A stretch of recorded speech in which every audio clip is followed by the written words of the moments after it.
Thank God a subsidiary contractor tested it on ferrets, killed them deader than a hammer, and they found out this had happened. Then everything got shut down and quieted. Then we learned there were all these secret tests with people homeless being given it, being killed. And then Baxter, out of hundreds of big companies, is chosen to make the World Health Organization vaccine. I mean, this is really starting to get serious. It's really evil, and there's actually 6 companies that are doing the vaccine. I had contact with 3. We not only had contact with Pfizer Pharmaceutical, which is another evil company, and I had November 2007 documents sent to me by a whistleblower in New Jersey at a health park there, which is, believe it or not, in a mall, that was playing around with H1N1, which is resurrected by the government, by, USAMRIID and CDC, etc. And they're also playing around with H5N1 and recombinants, and they're playing in mouse embryos and mouse hybrid embryos, okay? Most human hybrid embryos, which are part human, part mouse, okay? They're doing all kinds of ghoulish experiments. And by the way, listeners, if you're ignorant about this, don't roll your eyes. Just Google animal-human hybrids. In fact, Google it right now, because the general public still doesn't know. They got chimpanzee humans, cow humans, spider humans, goat humans. They've got these creatures that might have 20 different animals in them, plants, insects. Pull up a human-mouse hybrid. Let's show folks that. And that's how they help make up a mouse pox that has a 90% kill rate in Homo sapiens sapien. The good old folks at New Silver Solution. And the website is supernaturalsilver.com. Supernaturalsilver.com. This is something that kills bacteria, viruses, you name it, well documented. They've got it down to a super small, nano-sized particle. Supernaturalsilver.com. Check them out at Infowars.com. Supernaturalsilver.com. All right, I want to thank Justin in Mexico City. We'll stay in contact with him day to day as our contact there with what's happening. We'll pray for you, Justin. We appreciate you, and congratulations on your newborn daughter, but not just somebody from Mexico City, but somebody that was in a hospital. We'll take more calls for Dr. Deagle. Doc, time will tell with all of this as it unfolds, but there is no doubt that the globalists have engineered past plagues, that bioweapons have been used by governments to wage siege against populations since 1500 BC. And I've got the historical text here I want to go over coming up in the next segment. And we know they stand to gain from this, and I've been saying the last few months, there's no way they can get their agenda through politically raping the people, financially raping the people, unless they stage crises and then can pose as saviors and make people so worried about their very lives that they will accept the transition to open world government, which is now happening. And that's clearly going on right now. So whether this is real or hyped, they are using it. People aren't talking about Obama being for torture or leaving the troops in Iraq that was coming to a head. They're not talking about the $12.8 trillion that's been stolen by the banks. Mexico isn't on the verge of revolution anymore. This is just a godsend for the New World Order. And then you have all these drills and all these preparations in a crescendo leading up into March and April, and now all this happening. I mean, you put it all together, and just the evidence just stacks and stacks. And then we know they're lying about the real number of deaths and illnesses. Saying everything's fine, but then acting scared to death. This is just really wild. Let me read a letter, actually, that's in a news report from Mexico by a respiratory specialist published literally 2 days ago.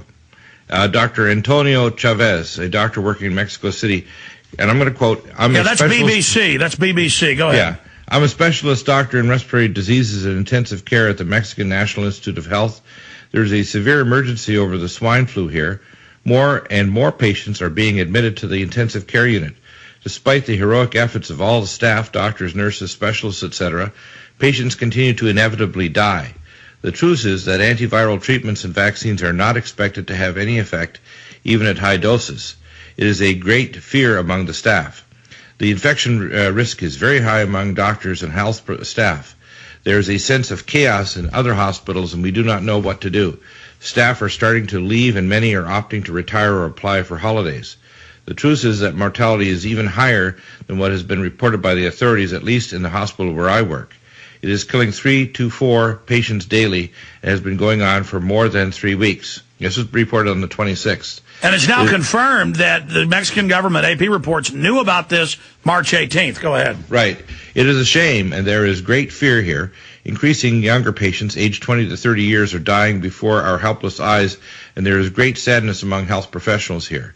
And this is from Alvaro Ricardez, Oaxaca City, Oaxaca, Mexico, in the capital. And then he went on to say, you know, they're covering it up because they don't want to cause panic, but I think it's better at this point to go ahead and just tell the truth. Exactly, and close the border, too, because these cases, the real high pathogenic ones, will come to San Diego, will come to Texas. Okay, well, here's the issue then. Are we, okay, you're saying it's going to come to Texas and it's going to come to California. Oh, yeah, it's coming real quick. What I'm saying is, what is going to happen? I mean, so we're going to find out soon, though. If it's only Mexicans dying, then we know this is race-specific.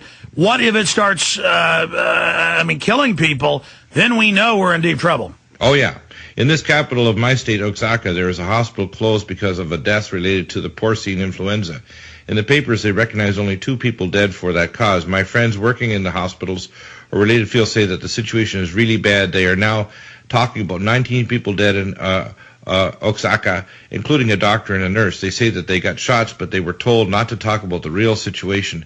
Our authorities say nothing. Well, did you hear the Mexico City fellow saying 21 people died in the hospital he was in? Yeah, I'm sure the numbers are far worse. Now, here's the real problem. If we have a high pathogenic flu, we don't know how many of these lethal genes. And if we had the gene clades, if they were published, we'd say, okay, it's acquired the PB2 gene. It's, let's say, got the polybasic amino acid on the H gene so it can grow in the brains. Now, here's how sneaky this virus is. This virus can incubate in your body, and they've already known this. Homeland Security knows it can grow 8 to 10 days, and you can be shedding virus. You don't have a temperature, that was my don't next have a cough, point, is don't have anything. Yeah, well, it takes a while to get this, long incubation, which is really bad. And right. Then people are sick for weeks and weeks and weeks. Speak to that. Yeah, and it not only is sick, but the people that recovered, by the way, from the 1918 flu, they developed frozen man syndrome, which is caused by damage to the tectum of their midbrain. They developed Parkinson's disease, and they developed a very aggressive form of dementia years or decades later. I took care of them in the 1970s that developed these syndromes after surviving the 1918 swine flu pandemic. All right, let's blitz through phone calls on the other side. Our final segment with Dr. Deagle, MD, and we're going to go directly to your calls. Tom, Chris, Tony, Mark, Amber, and others. 1-800-259-9231. Phone blitz coming up. I'll recap all the top stories. We are pretty much exclusively covering this flu situation because we have to. Meanwhile, the globalists are stealing us all blind, and that's what they plan.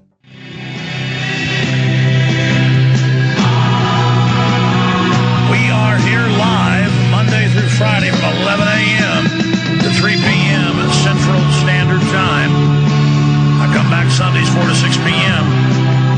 You know, it took many years of research to be able to admit to myself just how evil the globalists are and to face what their agenda is. Are we helpless, or will we defend our families and wrest control of the planet away from these madmen? To summon back the fire witch to the court of the crimson.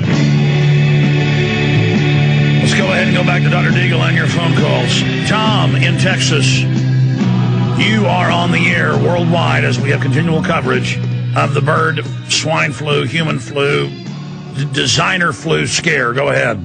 Good afternoon, Alex. Hey. Dr. Tenpenny had mentioned the randomness of the spread of this NWO flu.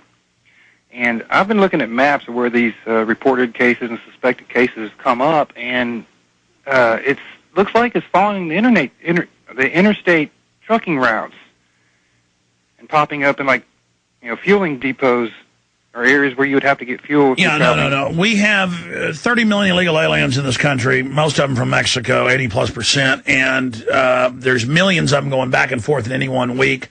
That's one way to spread it.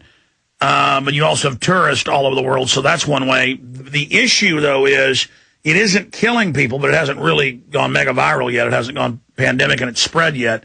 We don't know if it'll be pandemic and its mortality, or its morbidity, whatever the proper term is. And so that's the big issue. If it starts killing people, in the West who have better medicine, who are healthier. But we've confirmed in Mexico it's killing the heads of museums. It's killing healthy people. It's killing people in coastal towns. It's killing farmers. Something stinks, and we're going to put this puzzle together in the end. Dr. Deagle, you want to comment on what Tom's saying? Yeah, it's actually an ancient ceremony by these Satanist globalists. It's called the ceremony of the phoenix. It goes back to ancient Sumer, Egypt, etc. And what they're doing is they're using a bird, just like Alfred Hitchcock's The Birds movie, his thriller, and they're using it as a vector to bring these genetics. And now they have a bridge virus they've released. And I don't believe that we're seeing the worst of it yet, by any means. I think that this may even, as Napolitano says, believe it or not, she's saying the truth this time. If it blows over in 2 weeks or 6 weeks, look out. And the reason is they're not doing anything to stop it. Now they're telling us they're going to make a vaccine, which is useless to an organism that's going to change, even if a vaccine would work. They're not talking at all about blocking the borders to prevent people that carry the more lethal strains up from Mexico or air travel.